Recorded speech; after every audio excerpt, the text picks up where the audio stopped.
My sister scheduled her wedding for the same day as mine. My parents said it was more important for her. I yelled, "What about my future?" They didn't say a word. I was cutting my wedding cake, my heart full, when my phone buzzed. A message from my mom. "We need to discuss now," followed by 43 missed calls. You see, my family had made a choice that day, a brutal betrayal that ripped us apart. But what they didn't know, I was just getting started on my own brand of quiet, devastating revenge. And let me tell you, this story has everything. Family betrayal, a golden child's epic downfall, and a payback so perfectly executed, it felt like something out of a movie. So, grab a drink, because this one's going to be a wild ride. So, a little background on me. My name's Michael.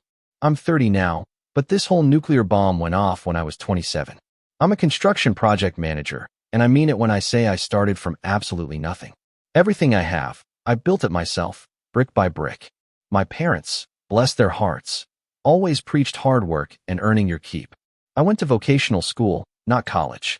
Started at minimum wage, working every single job you can imagine. Electrical, plumbing, general contracting, supervising, quality control. I learned the ropes, got my hands dirty. Then there's my sister, Emily. She's 2 years younger than me, and she's never worked a real day in her life. Ever.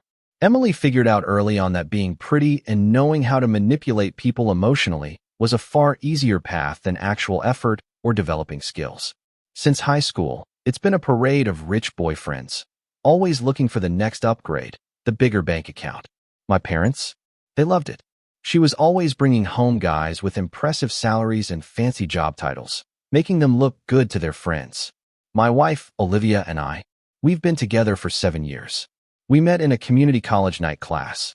She's a registered nurse, genuinely dedicated to helping people, and she's worked incredibly hard for everything she has. We both scraped, we saved, we fought for years to build what we have now, through sheer grit, careful planning, and discipline. No trust funds, no wealthy relatives writing checks, just pure hustle and smart decisions. And this is the story of how my entire family chose my sister's shallow, superficial world over my wedding day, and how I made them regret that decision in ways they never saw coming. 2 years ago, I was deep in wedding planning mode with Olivia. We'd been engaged for 8 months, and we'd managed to save $17,000 for our dream ceremony. It wasn't extravagant, nothing over the top, but we wanted it to be meaningful, a truly special day. We sent out our save the dates in January, clear as day, September 14th. Around that time, Emily had been dating this investment banker, Ethan, for about 5 months. This guy? He was everything my parents had ever dreamed of for Emily. MBA from a prestigious university. Drives a fancy BMW, probably worth more than most people's annual salary.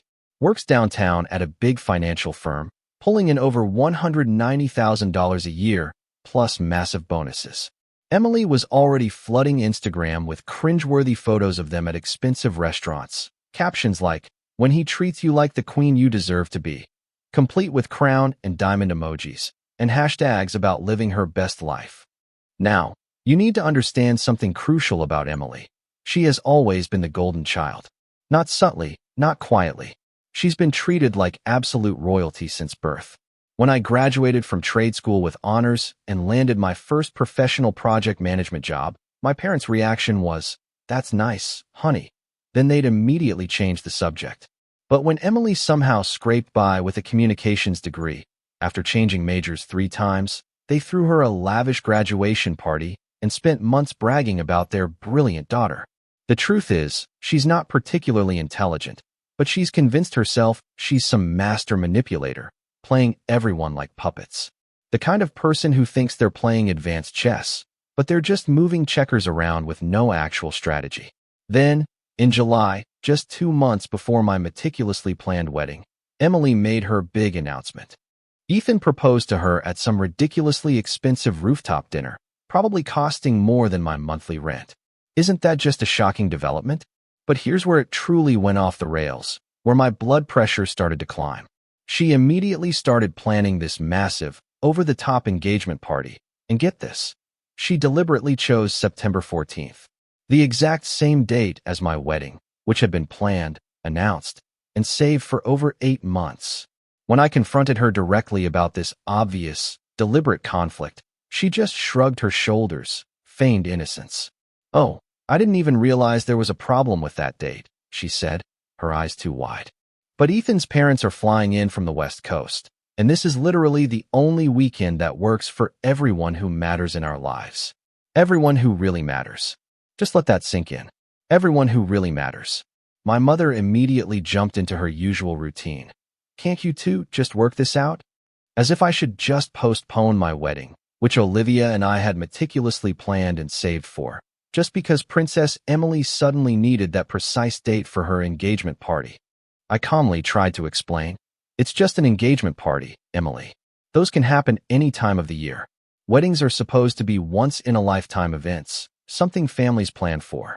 Emily just rolled her eyes at me, like I was being overly dramatic. "Michael, you're getting so emotional about this. We're not just having a random party.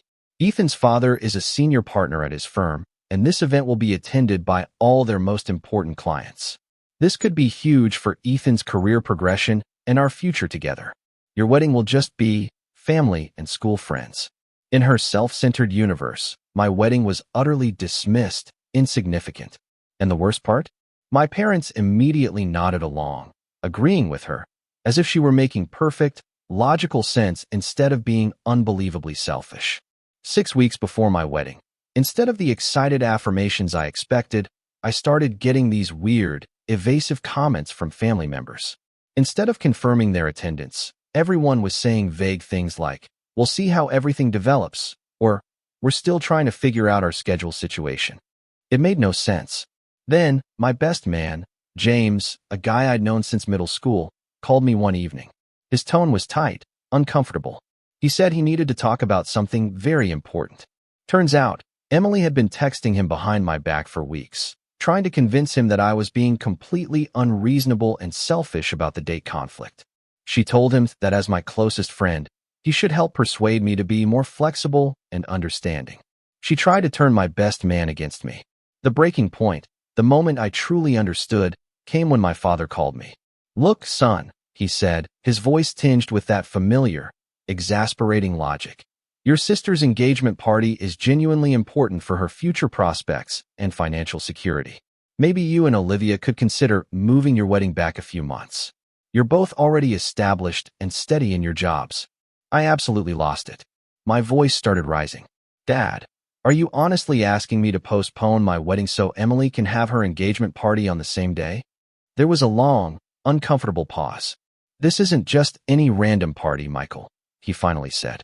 "It's all about Emily's future financial security and social status.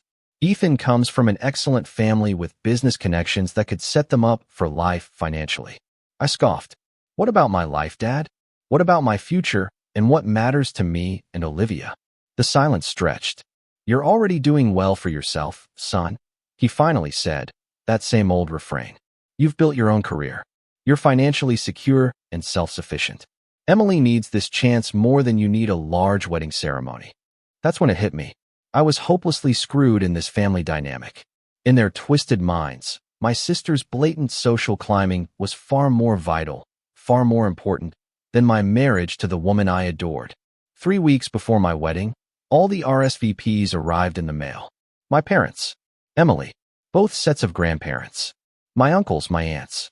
Nearly every single member of my extended family had formally declined my wedding invitation with polite, flimsy reasons. They were all going to Emily's engagement party, not my wedding. Even James, my supposed best man and childhood friend, called me 2 days before the wedding to abruptly cancel. "I'm really sorry, man," he mumbled, "but Emily makes some valid points about this situation. This could be genuinely important for their future together financially, and your wedding will still be meaningful and special with Olivia's family there to support you." I wanted to reach through the phone and physically shake him until his teeth came loose. My wedding day turned out to be both the best and the worst day of my life, all at once. Olivia looked absolutely gorgeous, glowing in her dress. Her family was incredibly supportive and kind. Despite everything, the true friends who showed up made it genuinely unique and unforgettable. But there was this huge, gaping, empty section where my purportedly loving family should have been, celebrating with us. Olivia's father even offered to walk me down the aisle, because my own father chose an engagement party over his son's wedding day. When Olivia's dad said, "I'm truly honored to call you my son," just before we reached the altar, I nearly burst into tears right there. During the reception, I kept checking my phone, like an emotional masochist, unable to stop poking at the wound. Emily had been posting Instagram stories from her party all evening. Exquisite ice sculptures, decadent culinary spreads, live music, professional photographers, the works. She even shared a video of Ethan giving this heartfelt speech about how privileged and glad he was to be joining such a lovely, caring family. My family. The same family who couldn't be bothered to show up to their son's wedding because they had other plans. 3 months after my wedding, my grandfather on my mother's side passed away unexpectedly in his sleep. He was 89 and had been slowly declining, so his passing wasn't a huge surprise. What happened during the official will reading, though, stunned everyone. It blew the family apart. It turned out that my grandfather had been paying far more attention to our family dynamics than any of us had ever given him credit for. He left me his entire house, a stunning 4-bedroom craftsman-style home in one of the most desired neighborhoods, valued at $475,000. He also gave me his fully restored vintage car collection, which included 3 classic Mustangs he'd personally worked on for decades, plus an $80,000 life insurance policy I knew nothing about. And dear Emily, he left her his book collection and a $2,500 government savings bond that had been untouched for years. The family attorney read this all out, right there in front of everyone. I watched Emily's face morph from smug assurance to utter disbelief, then to pure, blazing rage in seconds. Her mouth literally dropped open. "That's completely impossible," she shrieked. "Grandpa always told me I was his favorite grandchild, and that he was preparing something special for me." The attorney just calmly looked down at his papers, completely emotionless. Mr. Patterson was quite clear and detailed about his dying wishes. He actually updated his entire will just before his passing. Later, I found out through my cousin Sophia, the only family member who actually kept in touch after the wedding fiasco, that Grandpa had updated everything exactly 2 weeks after my wedding day. The wise old man had meticulously kept track of who showed up when it truly mattered to the people they claimed to love. My parents were furious, of course, complaining endlessly about the unfairness. But everything was documented perfectly, so they had absolutely no legal recourse. So, there I was, 30 years old, married to an incredible woman who supported my every dream, living in a $475,000 house I owned outright, with 3 priceless classic cars, and a significant chunk of change in the bank. But instead of just sitting on this unexpected windfall, as some might do, I made a strategic decision to use it as a powerful foundation for something much bigger, much more meaningful for our future. My first big move. I sold one of the Mustangs for $38,000 to a collector who'd been admiring it for years. I used that money, combined with the life insurance payout, to make down payments on 2 strategically located rental homes in up-and-coming areas. The real estate market in our city was just starting to boom, and I managed to buy in just before prices skyrocketed. At my regular job, I was already doing well as a project manager, earning the respect of my colleagues. But now, I had the courage and the resources to take much bigger professional risks. On weekends and nights, I launched my own construction consulting firm, specializing in project management services for large-scale commercial renovations and new construction. With a fully paid-off house, I could take on contracts with longer payment schedules, drastically undercutting more established companies while still maintaining excellent profit margins. Within 18 months, my side business was bringing in more money than my full-time job. I left my firm on good terms and went all in on my own company. By the end of year 2, I was earning roughly $195,000 a year and owned 4 distinct rental properties, generating consistent, passive income every month without needing any hands-on maintenance. Olivia and I were living our absolute ideal life together. We traveled extensively to places we'd only dreamed about, hosted lavish dinner parties for friends and colleagues at our beautiful home, and started having serious conversations about starting a family. Meanwhile, my biological family had completely written me off. I was the ungrateful son who just got lucky with a fortune he didn't deserve and would probably mismanage. What they didn't know? I was meticulously documenting and recording everything that happened with our family. Every disparaging remark said about me behind my back. Every family function I wasn't invited to. Every single social media post where Emily bragged about her opulent lifestyle while taking subtle, deliberate jabs at my character and life choices. Because Emily's engagement to Ethan, it was starting to show some serious cracks, structural flaws that were becoming harder and harder to hide from public view.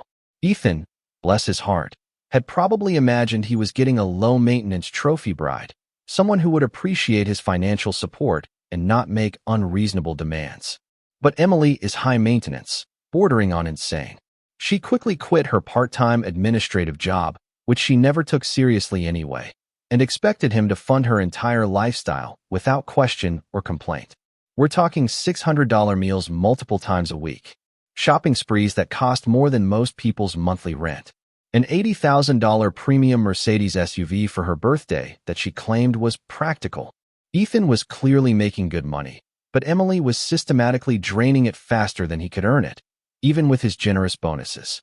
And unlike the trust fund kids she'd dated before, Ethan had actually worked incredibly hard for every dollar he made, which meant he knew the value of money. My cousin Sophia, literally the only family member who still talked to me after the wedding fiasco, would give me detailed updates on how Emily was systematically emptying Ethan's savings account, and how my parents were getting increasingly worried that their golden goose was starting to get tired of being plucked clean. By the time I was 31, my company was shattering every performance metric imaginable, far exceeding my wildest aspirations. I'd successfully expanded operations into 3 more regional markets, hired 12 full-time employees whom I treated well and paid competitively, and was on track to earn $320,000 that year before taxes. Olivia and I paid cash for a gorgeous lake cottage as a weekend getaway, and were having serious talks about starting a family within the next year.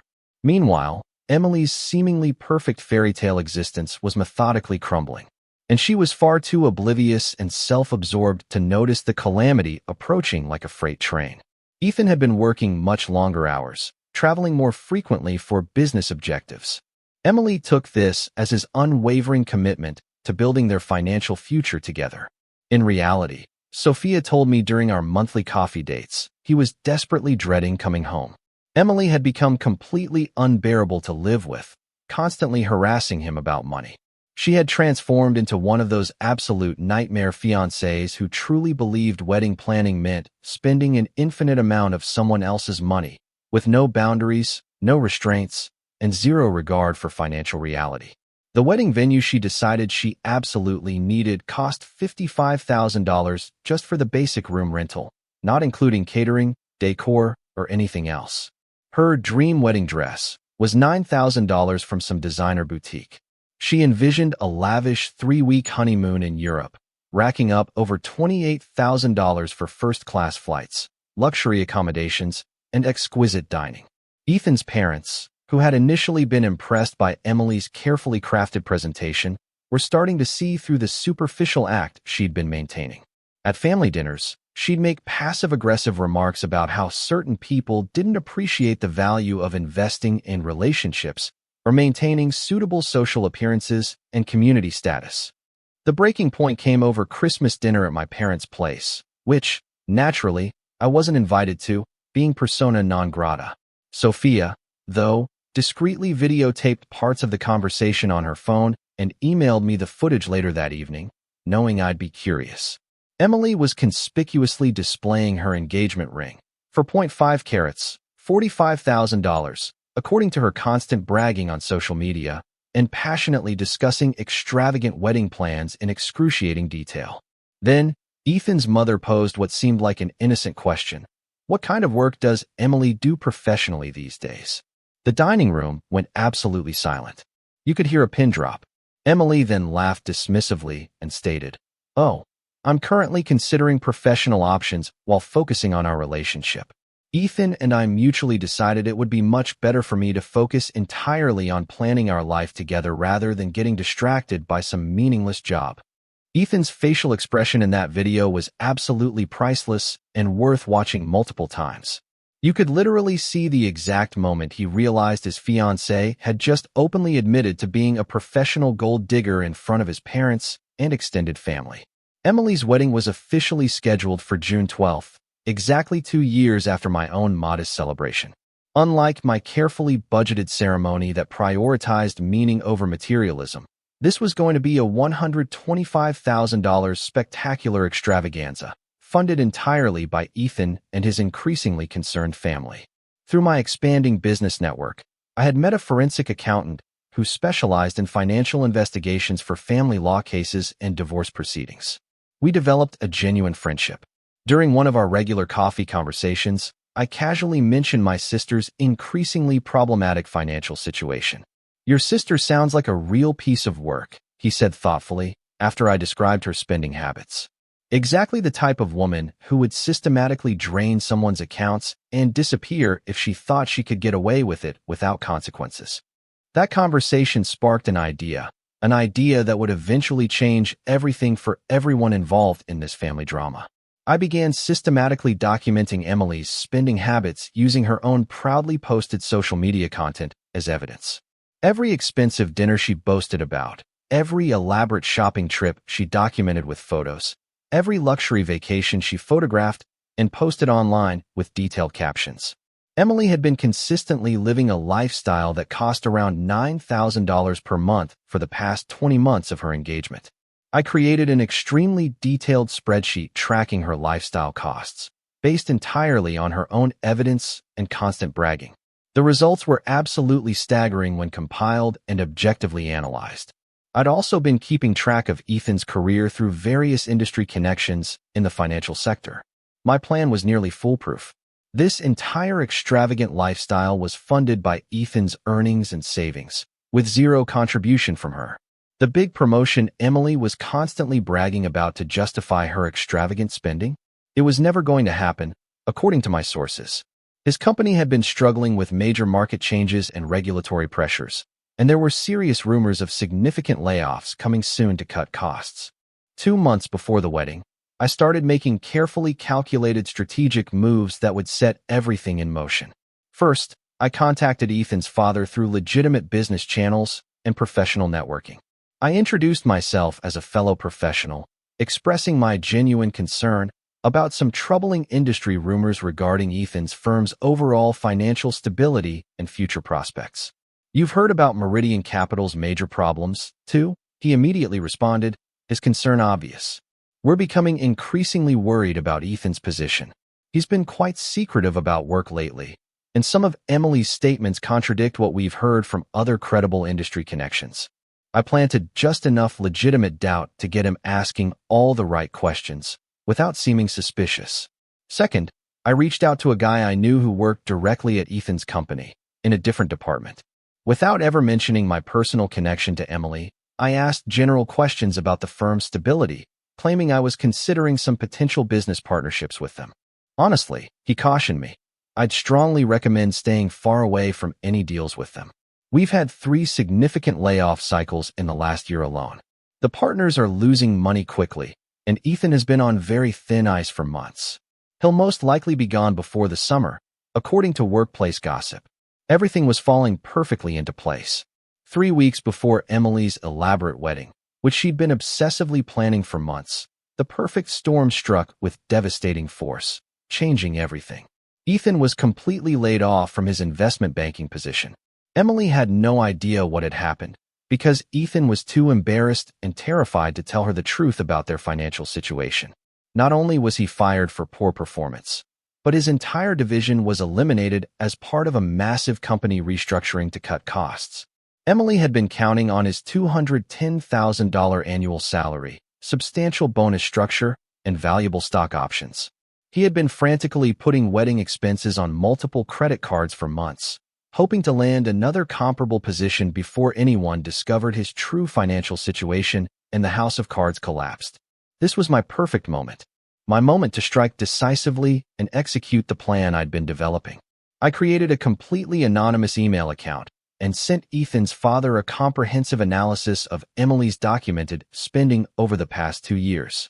I included detailed screenshots of her social media posts, her constant bragging about expensive purchases, luxury restaurant visits, designer shopping sprees, and elaborate vacation trips.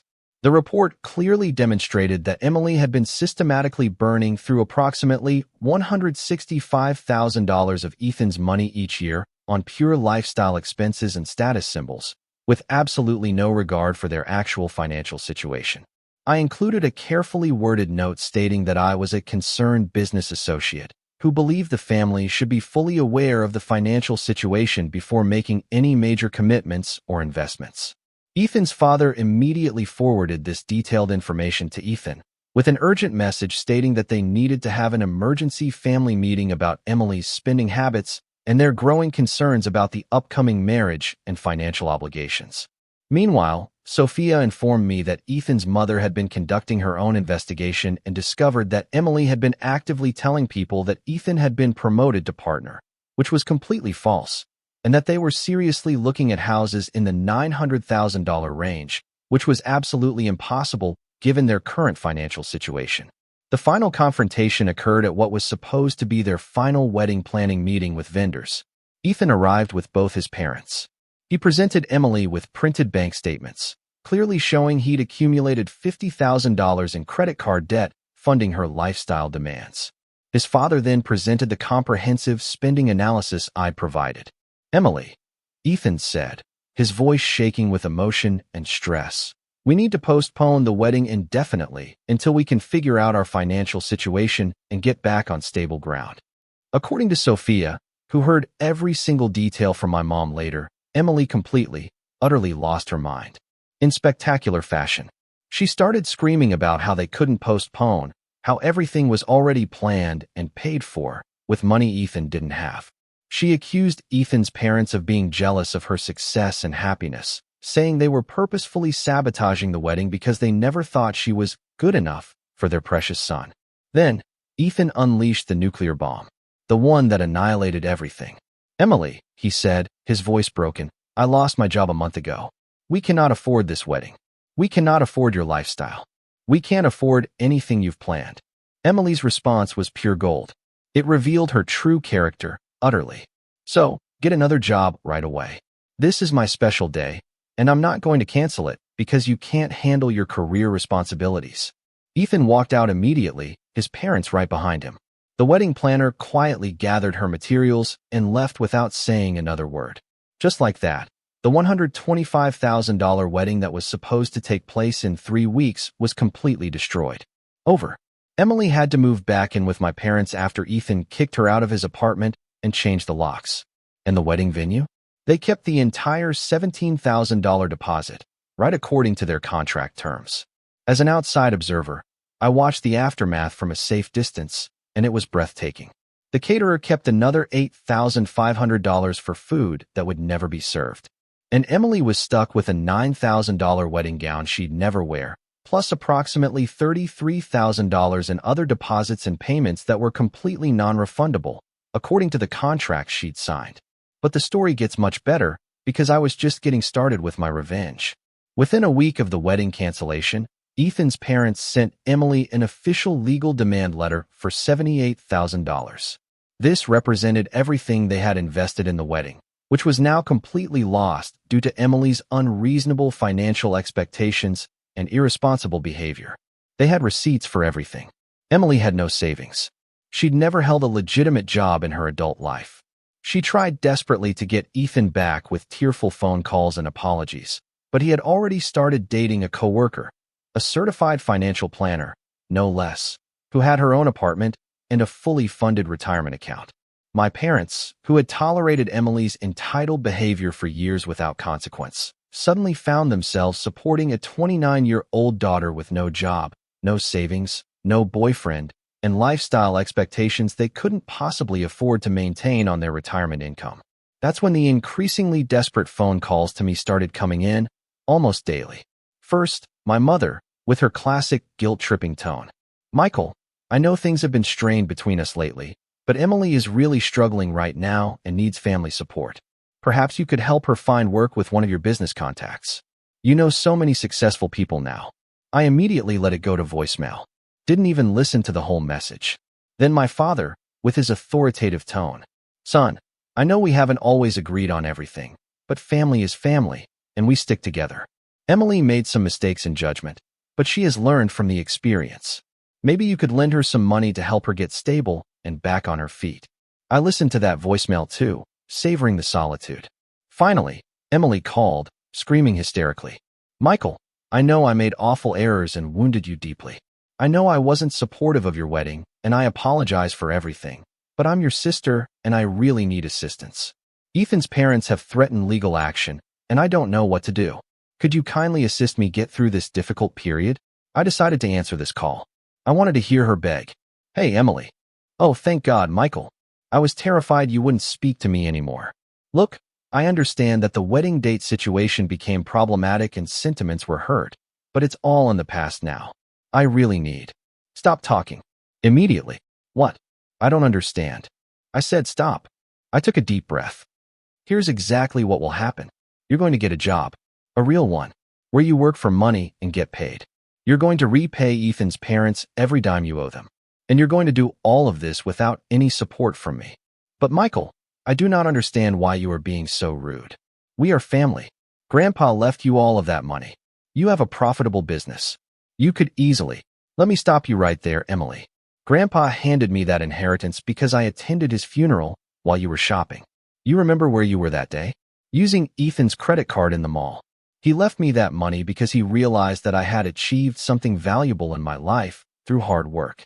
That's not fair. I didn't know Grandpa was keeping track of who. Of course, you didn't know. You never pay attention to anything that doesn't immediately benefit you. Just like you did when you purposefully booked your engagement party on my wedding day, after I had publicized the date months in advance. There was a long, uncomfortable silence where I could hear her breathing raggedly. Look, she continued, shifting into that manipulative tone she'd cultivated since infancy. I realize I've made some errors in the past, but I'm your baby sister. Don't you want me to be happy and successful? Do you mean, do I want you to be comfortable without having earned it? No, Emily. I honestly do not want that for you anymore. Thank you, Emily. I am practically begging you and swallowing my pride. I will do everything you want of me. Here's what you can do. Get a job at a retail store, a restaurant, or any other place that will hire someone with no genuine work experience or valuable abilities. Move into a little apartment that you paid for with your own money. And maybe in a few years, once you've demonstrated your ability to operate as a responsible adult, we can talk about starting a relationship again. But what should I tell people? Ethan's parents are suing me, and all of my friends will know. This is really unpleasant and degrading. Emily, welcome to the consequences.